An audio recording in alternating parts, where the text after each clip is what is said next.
चंद्रमा की रोशनी छिटक रही थी और इस रात के सन्नाटे को चीरती हुई नगाड़ों और शंखों की आवाज से आकाश गूंज रहा था।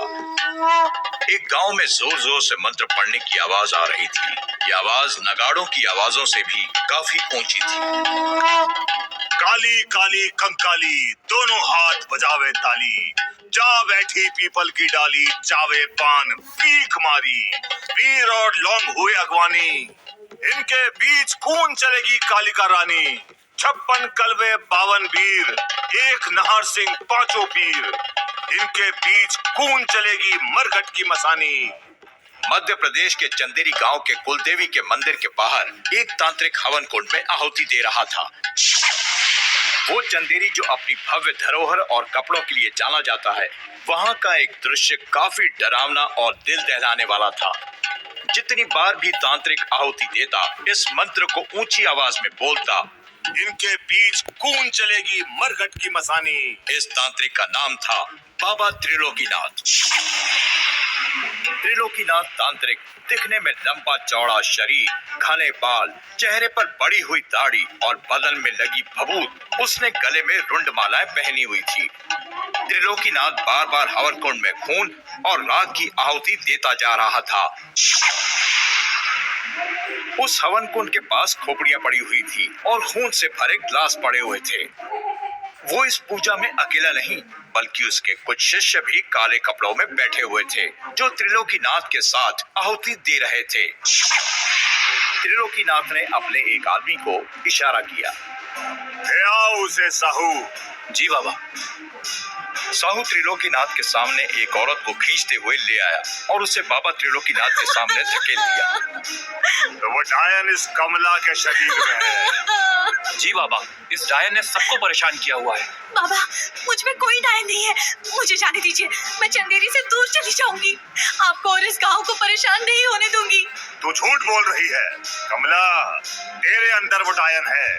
मैं आपके आगे हाथ जोड़ती हूँ, मुझे जाने दीजिए। ऐसे तुझे यहाँ से जाने नहीं दिया जाएगा। बाबा त्रिलोकीनाथ ने साहू को इशारा किया तो साहू ने कोड़ा उठाया और कमला को मारने लगा। छोड़ दो मुझे। मत मारो। एक ही कोड़े की मार से कमला की चीख गूंज गई। कमला छूटकर जाने की कोशिश कर रही थी, लेकिन त्रिलोकीनाथ के लोगों ने उसे पकड़ा हुआ। बाबा छोड़ दो, बाबा जाने दो।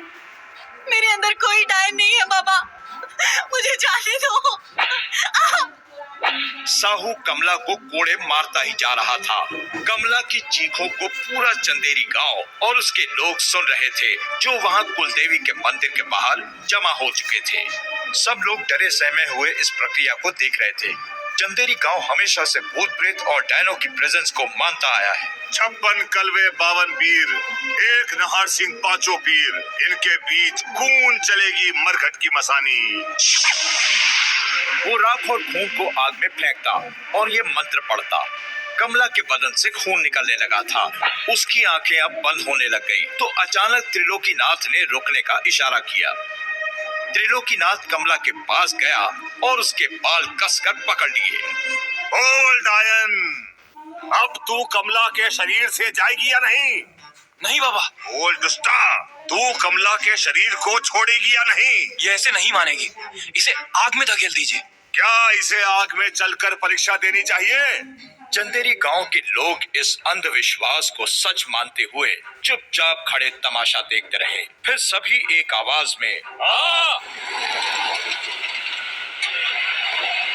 अचानक एक बड़ी सी कार आकर रुकी। उस कार की बैक साइड से एक आदमी बाहर आया।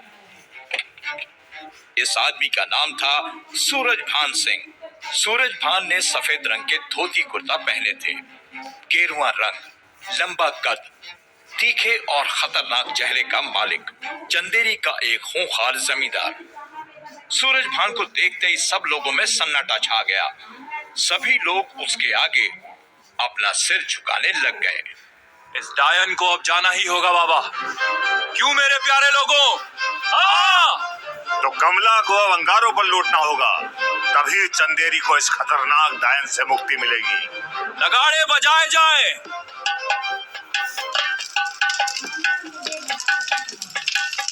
पूरा चंदेरी नगाड़ों की आवाज से गूंज गया। मेरे साथ ऐसा मत करो, मुझे जाने दो, मुझे जाने दो।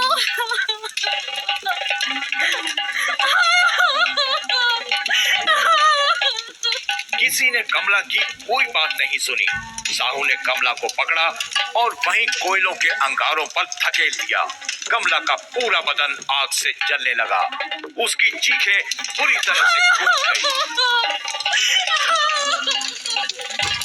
अब ये डायन जाएगी। बोलो चंदेरी मैया की जय, बाबा त्रिलोकीनाथ की जय। कमला की चीखों की आवाज भीड़ की आवाज में दबकर रह गई। उसका शरीर पूरी तरह से जल चुका था। हाथ पैर लहूलुहान हो चुके थे। सूरजभान अपनी आंखें बंद किए चुपचाप कुछ बड़बड़ा रहा था और ये सब सुबह पौ फटने तक चलता रहा। अचानक कमला के चीखने की दर्द भरी आवाजें बंद हो गईं। वो डायन गई, हमारा चंदेरी छोड़ गई। बोलो चंदेरी मैया की जय। अब कमला के शरीर में कोई भी डायन नहीं है। वो डायन निकल गई और कमला को इस जीवन से मुक्ति मिल गई। ये बोलकर उसके चेहरे पर एक डेविल स्माइल आ गई। सूरज कमला की लाश के पास गया और बैठ गया। तूने मेरे साथ एक रात गुजारने से मना किया था, देखा तेरा क्या हाल हो गया। तू खत्म हो गई।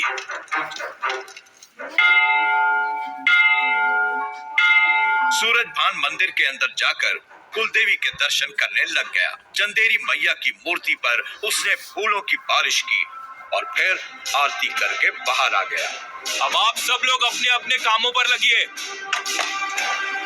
सूरजभान अपनी कार में बैठकर चला गया और वहीं कुछ दूरी पर चंदेरी के ही एक म्यूजियम के 2 गार्ड बाहर रखवाली कर रहे थे।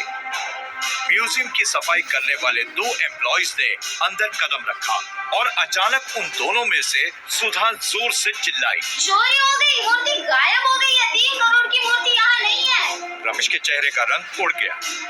कौन कौन? सुधा और रमेश दोनों म्यूजियम में पड़े एक आदमी की लाश को देख रहे थे।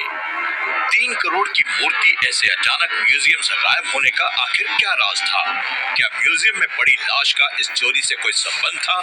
इन सवालों का जवाब जानने के लिए सुनते रहिए विस्पर्स ऑफ चंदेरी, सिर्फ कुकू FM पर।